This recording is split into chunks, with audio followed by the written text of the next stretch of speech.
magacay waa Burhaan Cabdullaahi Xaashi waxaan ahay wariye iyo sidoo kale ololeeye arrimaha nabadeynta sidoo kale waxaan ahay soo jeediyaha barnaamijka Garasho Wadaag ee aan ka wada shaqeyno hay'adda Bergo Foundation.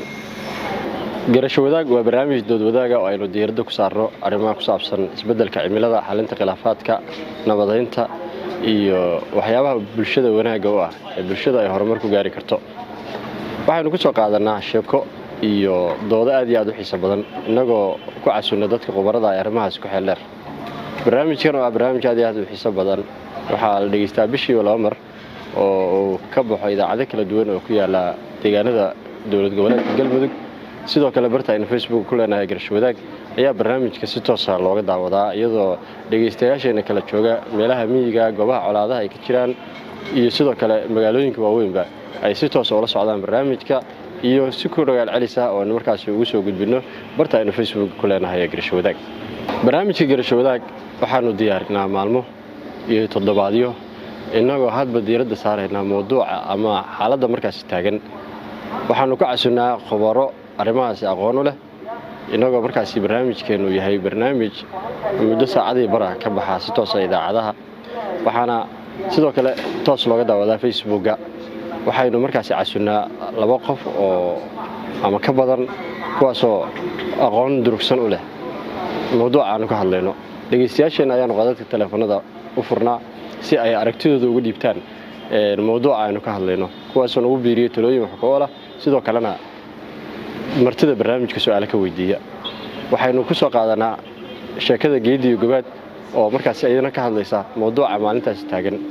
Sheekadaas oo ah sheeko gaaban oo 15 daqiiqo ilaa 17 daqiiqo ilaa 10 daqiiqo aynu markaas ku soo gudbino waxyaabo aad iyo aad u xiiso badan iyadoo dadka Soomaaliyeed ay sheekooyinka ay wax ku fahmaan isla markaasna ay dhacdooyinka markaas taagan sheekadu ay soo koobto taasoo dad badan ay ka faa'iideystaan.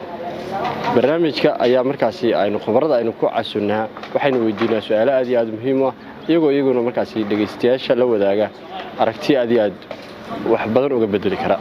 Barnaamijkan waxa uu wax badan ka bedelay dadweynaha markaas ku xiran kuwaasoo inta badan aad ula dhacay barnaamijkan muhiimka oo inta badan aan ka hadlin arrimaha siyaasadda iyo waxyaabihii kale ee Soomaalidu inta badan ay caan ku ahayd. Waxaana markaas barnaamijkan uu yahay barnaamij runtii wax badan ka bedelay dadweynaha. Waxayna markaas dhageystaan xaaladooda dhabta ah iyo waxyaabihii wax uga qaban lahaayeen oo ay markaas kaga bogtaan faa'iido badan u leh. Sida dad badan ay qireen barnaamijkan wuxuu kaga duwan yahay idaacadaha kale barnaamij inta badan wax dhisaya, wax ka bedelaya, dhibaatooyinkoodana markaas wax ka qabanaya. Isbeddelka cimiladu waa dhibaatooyinka waaweyn ee adduunka ka taagan si gaar ah Soomaaliya. Inta badan dadka Soomaaliyeed ayaa khilaafaadkooda waxa uu salka ku hayaa isbeddelka cimilada. Deegaanada roobabka ay ka deeyeen dadka reer guuraaga ee qabaa'ilka u qaybsan ayaa laga yaabaa inay u soo guuraan deegaanka roobka uu ka daay iyagoo xoolahooda halka ula soo hayaamaya. Waxaana markaa arrintaas ay keentaa khilaafaad aad iyo aad u xooggan. Waqtiyada abaaruhu ay dhacaan ayaa sidaas si lamid ah deegaanada kale ay u guuraan dadka reer guuraaga ah waxaana halkaas ka dhalan kara khilaafaad. Waxaana arrintaas ay noqotay arrin aad iyo aad markaas u soo noqnoqotay muddooyinkii la soo dhaafay. Sababtaas ayaa keentay in barnaamijkeena aynu qayb weyn ka siino isbeddelka cimilada iyo dhibaatooyinka ka dhasha. Barnaamijka Garasho Wadaag saameyntiisa waxaa laga dareemayaa meel kasta oo laga dhageysto barnaamijka ama laga daawado ama dhageystayaasheenu ay kala socdaan. Marka aanu marayno goobaha magaalada ama aan socdo dariiqyada magaalada iyo meelaha dadweynuhu isugu yimaadaan dadku inta badan waxay weydiiyaan barnaamijka Garasho Wadaag iyagoo ku tilmaamay inuu yahay barnaamij faa'iido weyn u leh dadweynaha isla markaana ay aad uga heleen maadaama waxyaabo dantooda ay ku jirto uu ka hadlayo oo si wanaagsan markaas ay ula socdaan. Waxayna markaas fikradooda iyo doodooda ay yihiin kuwa ay aad iyo aad u bogaadinayaan barnaamijka isla markaana ay jecel yihiin inay markasta dhageystaan.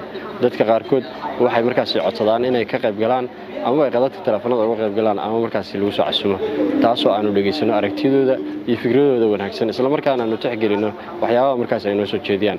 Waxaana markaas dhageystayaasheena aynu ka dareennaa sida uga soo qayb qaataan barnaamijka qadadka telefoonada uga soo qayb qaataan barta Facebook ay fariimo inoogu soo diraan taasoo markaas muujinaysa in barnaamijka ay si wanaagsan ula socdaan dadweynaha kala duwan meel kasta oo ay joogaan.